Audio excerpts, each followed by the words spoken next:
Levy of tax under Section 9.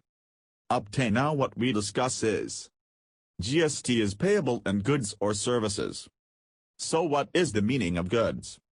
What is meaning of services? What is the meaning of supply of goods? Supply of services. Then Schedule 1, 2 and 3.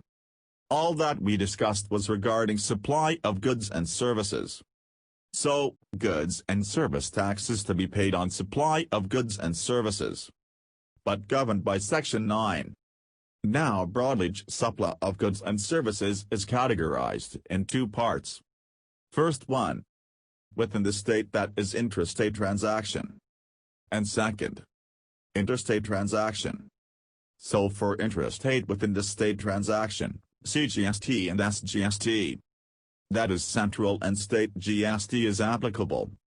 Whereas for interstate transaction, IGST is applicable. That is within two states. Supply from like Mumbai to Delhi. IGST will be applicable. So that IGST we're discussing altogether a different topic. Our discussions right now is for CGST.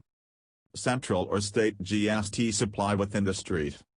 So what is the charging sections? Under GST. Taxes payable on what?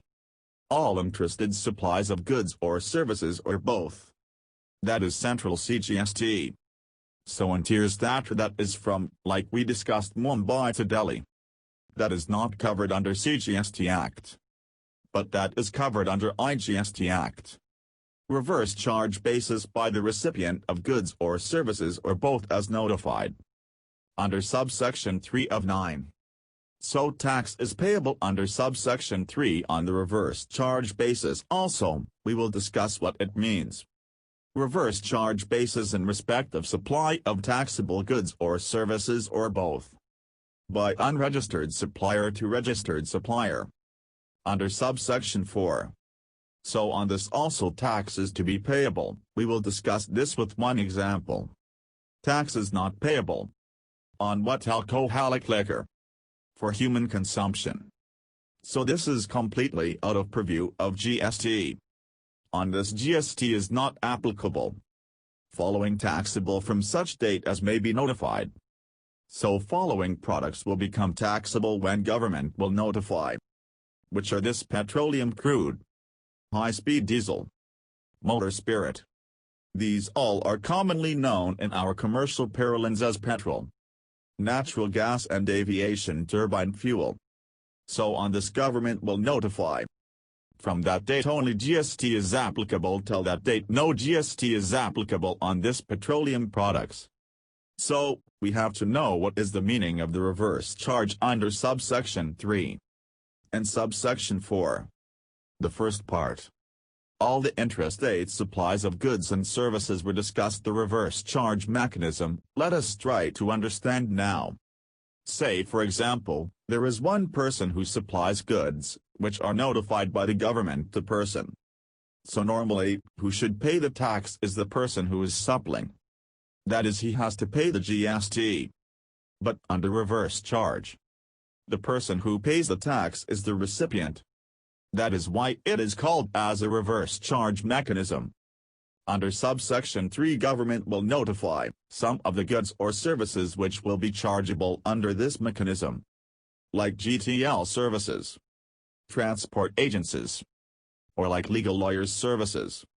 These services, the person receiving the service or goods will pay the tax, not the person with supplying the goods. This is covered under section 9 subsection 3. And similar to this, another section subsection 4 specifies where unregistered person. He supplies goods or services to a registered person. Then registered person has to pay tax. Now here there is no need of any notification. All the unregistered persons who are supplying all kind of goods and services to registered person, this clause is applicable.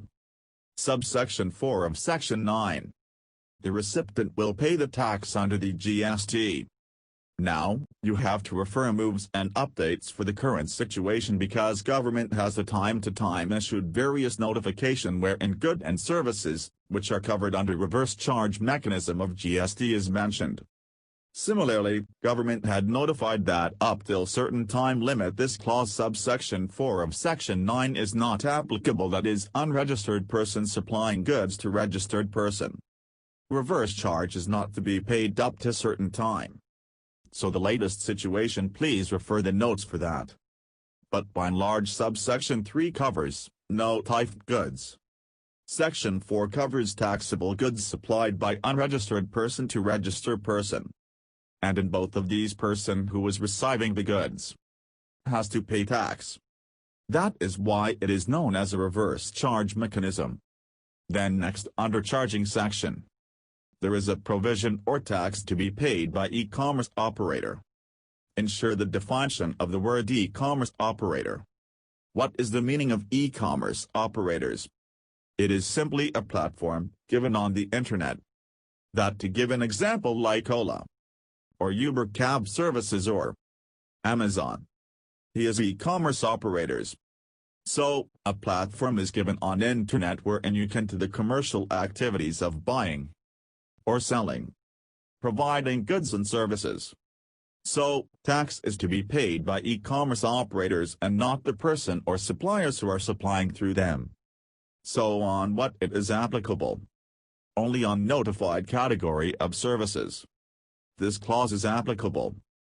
So we will discuss with an example. What is that notified category services? If such services are supplied through it, then that particular e-commerce operator has to pay the taxes, not the person who is supplying services through it. For example, there is an app like Ola. Now that Ola is e-commerce operator, and who is providing actually services through that app is individual cab operators. There are lots of thousands of cab operators who are actually providing the services through using the facility or the application or e-commerce platform of Ola. So, who will pay the tax? Who will register? Not this individual tax suppliers of services but Ola. So it is mentioned by whom the tax is payable by e-commerce operator. If e-commerce operator does not have a physical presence in taxable territory, that is India, then he is representative. So, if they don't have any offices in India, they have to appointment representative in India, and that will be liable. All other provisions of the Act will apply to e-commerce operator or his representative, as the case may be, in the respect of such services, as if he is supplier liable to pay the tax on services. So, all the provisions of this Act, which are applicable for a supplier of services, will be applicable to e-commerce operator. Actually, the real supplier is a cab owner, cab operator. With the provisions of this Act with respect of supplier, it means suppliers should do this, suppliers should do that. What are the provisions relating to suppliers will apply to e-commerce operator? So let us take an example to understand this mechanism. There are many services, but 3 services still now as per notification providing by government.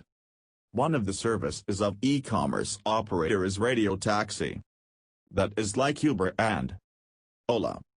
So let us try to understand the mechanism of this. Like there is a e-commerce operator of radio taxi. Now he is providing a platform. And through this app, through this platform, there are various different suppliers who are providing those services of taxi. So the taxi providers who are using this platform, and they're providing services through it.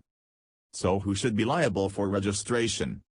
Not this taxi owners, but the e-commerce operator. That is Ola. He should register and he should pay the tax.